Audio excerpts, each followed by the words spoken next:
September 18th, and it's 9:41 a.m. in London when we're doing this market update. My name is Alejandro Zambrano, and I'm the Global Chief Market Strategist with ATFX and also the manager of investingcube.com.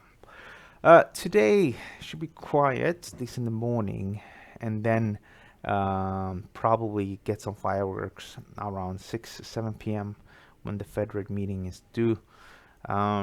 We'll begin today actually to start to look at the dollar index, and unfortunately the way the dollar index is positioned, we're pretty much in the middle here. So technically, we should remain bullish along with the overall trend that we've seen where the index has been going higher, but there's not necessarily a great opportunity to buy. This is Andrew's Pitchfork has been doing a really good job, a relatively good job explaining the situation. So in essence, what it tells you, don't get too excited if we get a bullish breakout in the dollar, and when the dollar corrects a lot, just look to buy it. And I think that's probably the best thing to do. As for the euro USD, so we're pretty much at the sell zone. So yesterday we said you could probably sell up here, right? The market was here, and I said you can sell up here. So you can see if you look at the market right now that if you did short there, you will be up with about 31 pip. This could potentially be as best as it gets ahead of the event. I think we might go a little bit lower, and I mean if you go down to 110, then that would be a really good opportunity to book a position. Now, as for the event today, the situation is actually really different compared with what it was just a month ago. So as you might know, the interest rate is between 2% and 2.25%. And the likelihood that the interest remains unchanged is 43.5%. And the Federal Reserve themselves have been a bit reluctant to cut interest rates. And the market has always, however, been very certain that they would cut. In fact, on August 16, a month ago, the market thought with a 77% likelihood that they were going to cut with 25 basis points. And you had even 22.3% of people saying that we're going to cut cut by 50 basis points. Now it's much more balanced. What do I think? I still think they're going to cut. One of the reasons is because the ISM figures from the US the ISM figures have not been very good. You have industrial production from China as well that have not been very good either. You have other indicators though, like labor market, that is okay. Even though, if I remember correctly, the non-farm payrolls only was 150,000 last time. I lean towards a rate cut. That's what I think. And then we'll see what happens. If the data does not disappoint much further, they might not cut more. And that could, boost the dollar. In general, though, like if you look at the dollar index, which we share with you guys, I do think that the dollar will continue to gain. I do think we're going to be at higher levels. I also think that the euro will be probably by later in the year, maybe being at 108. Why? Well, because interest rates in the euro area are negative. You don't get paid to borrow money in the euro area. You get penalized if you lend money to the German government. In the US, at least, you get some positive interest rates, and the dollar overall is gaining. So for the long-term investors and pension funds and people like that move a lot of the market, I think there's still a good case to be bullish the dollar and invest in US government bonds instead of doing that in the European government bonds. So I think eventually we're going to go down. If you're trading this, again, this is the little sell zone where you can be operating. There's also like alternative use, which is to trade with slightly different sort of settings. Let me show you. If we put a pitchfork on the Euro USD, then the situation looks pretty much as it does for the dollar index. You can see that we're pretty much at the median line. So when we are at the median line, the price will, like it did here, sometimes go up and then get stuck. So it gets stuck between the median line and this level like that, okay? But the best entries are pretty much up here, or these at this upper blue line.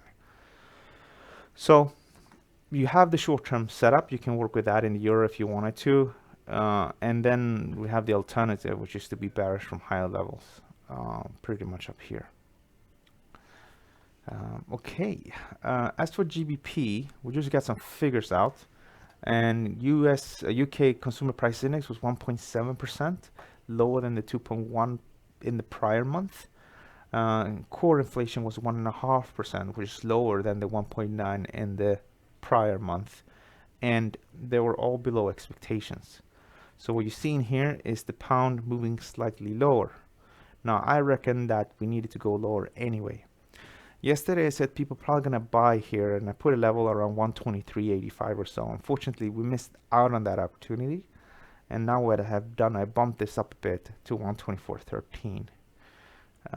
As you know, the UK economy contracted in the last quarter, and now in the run-up to Brexit, it looks like it's gonna contract again, even though I think Brexit is gonna be delayed, and the economy will probably continue to sort of underperform. It's not just related to Brexit, of course. Germany is down as well. Economic growth is slow in China and in US, so it's all sort of linked. Going forward here, again, it's no real change to the outlook. 123.09 is the level I'm watching, and I reckon that around these levels people are gonna get short again. The only issue though is just that the imminent threat of a no-deal Brexit, I think that has diminished, and I think that sorry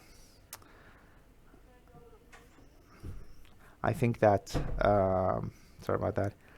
And I think that it could be more sort of boring trading, unfortunately. And some people are certain we're going to get a deal by October 31st. I don't think so. I think at the end, Boris Johnson is probably going to push for a delay. He would have to. I don't think he is. I don't think he's going to push for a no-deal Brexit and do it like in an unlawful manner. I don't think so.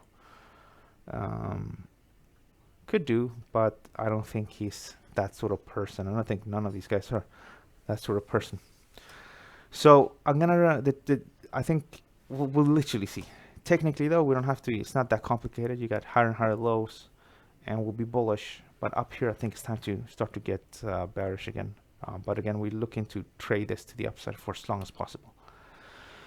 Dollar yen, idea was to buy down here at 107.42. We had that profit target area, so I think that's where people are going to be booking profits. We got 107.34, that support. Take that out, then we will have resumed the downtrend. So we're looking for that break.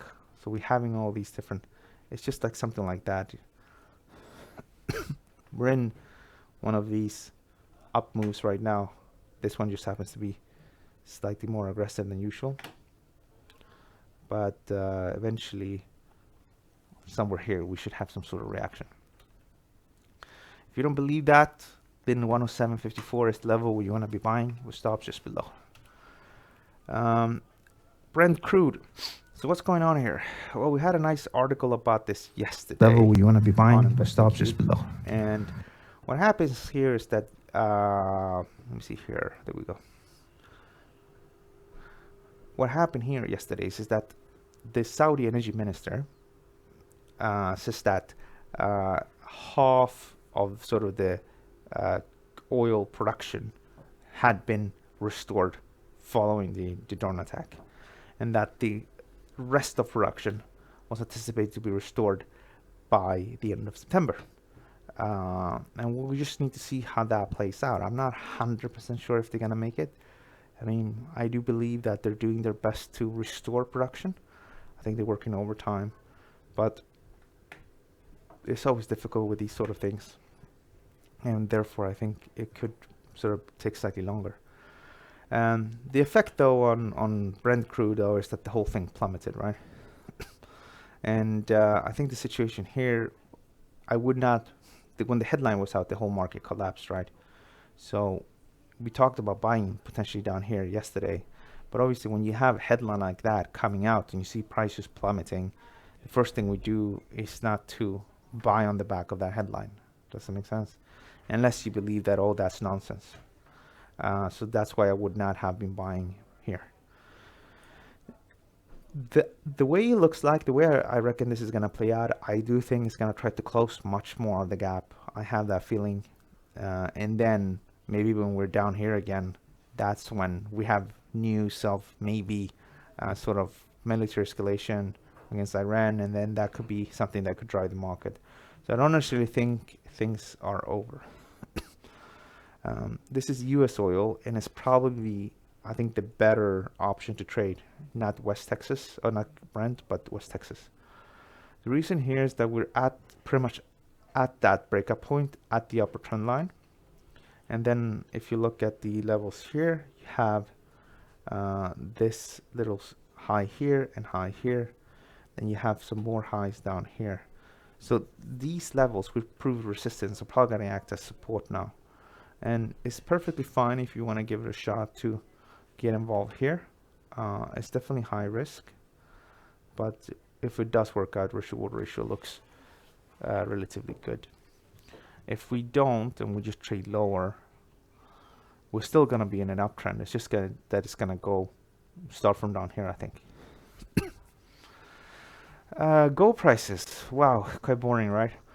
Trading sideways between 1484.95, and the trend is bullish about this level, and I think maybe we could buy here if we really wanted to. Risk-reward ratio is 4 times if we reach the prior high.